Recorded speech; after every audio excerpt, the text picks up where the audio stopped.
Hi, welcome to the StopDevaluation movement. This is Melody, and I've written a book just recently that you can download for free, and it's called Stop Self-Devaluation.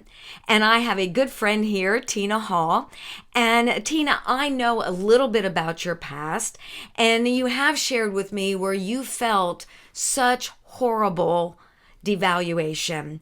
So, would you like to share with me your story? Hi, everyone. A few years ago, it culminated with a scene where I was ready to literally put a gun in my mouth, and that had been years in the making. I had been raped as a teenager.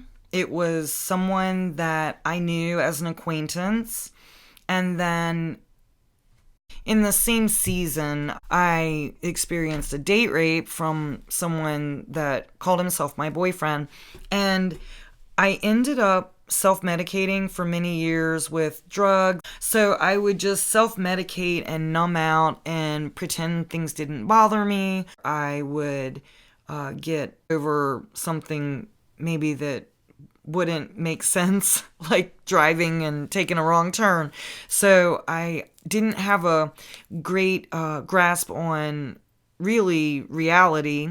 And because of stuffing things down so long, I ended up struggling for literally decades with depression, anxiety, and suicidality. And it just became where for the first time in my life a few years ago, I was literally berating myself constantly, calling myself a loser, just feeling like a failure.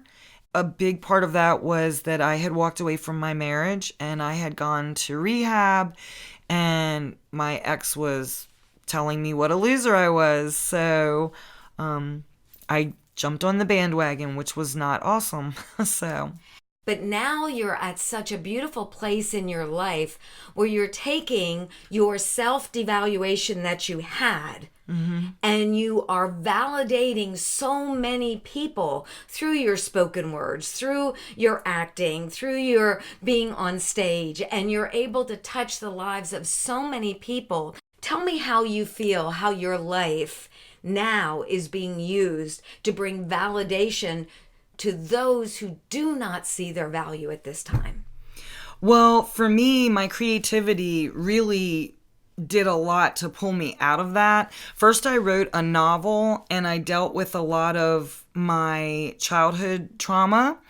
And then that was extremely cathartic. It was therapeutic. It was really freeing to be able to, and it was fictionalized. And no, the book is not available. I have backburnered it permanently. But it just helped me with a lot of growing pains, if you will. It helped me to express myself. It helped me to just deal with things. And it might not sound like it would be a healthy way for everyone, but I've always been a writer. And it really did help me to be able to put a voice to feelings that had been stuffed down for so long. I was gentle with myself and I took my time, and I just slowly started venturing out in the water with my voice and releasing my voice again. And then through creativity, I started writing lyrics and melodies, and I started working on a CD, and I then was writing small essays, and I was just finding my voice. I started painting, I started dancing, I started playing violin. And I mean, it's hard to feel down when you're playing a beautiful instrument or when you're listening to beautiful music and you're moving in such a, just moving in freedom. For me, that's always been so important and so special. And I would literally, when I would lie down to go to sleep at night, I would just say a beautiful blessing over myself, that I would fall into a deep sleep and that I would rest well, and that I would have beautiful dreams and visions, and that I would be cloaked in perfect love and perfect joy and perfect peace. And the negative thoughts, they didn't have any place there was no space for them anymore. So now I love nothing more than pulling the gold out of the dust, and just pulling beauty out of nothing. And one time I had leftover hair color, and it just looks the color of rust, and I just slathered it all across a canvas. And it didn't look like anything but rust. Just to take something beautiful and bring life and light and love and hope and beauty from something that just looks like rust.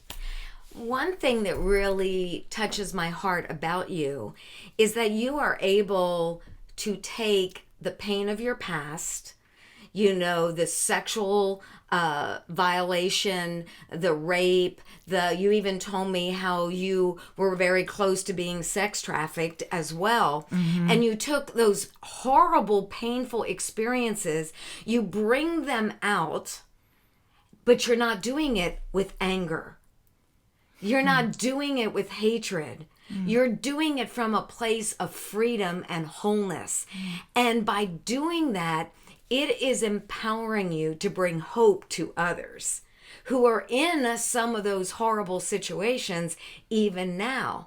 And so I know that so many doors are opening for you to be a voice to the hurting, to be hands of rescue, to be an instrument of justice wherever you go by taking your pain and truly being a voice of hope for those that need hope. Thank you. I'm excited, and love and mercy bring justice. Love and mercy bring justice. If I have a mantra, that's it. Love and mercy bring true justice. Awesome.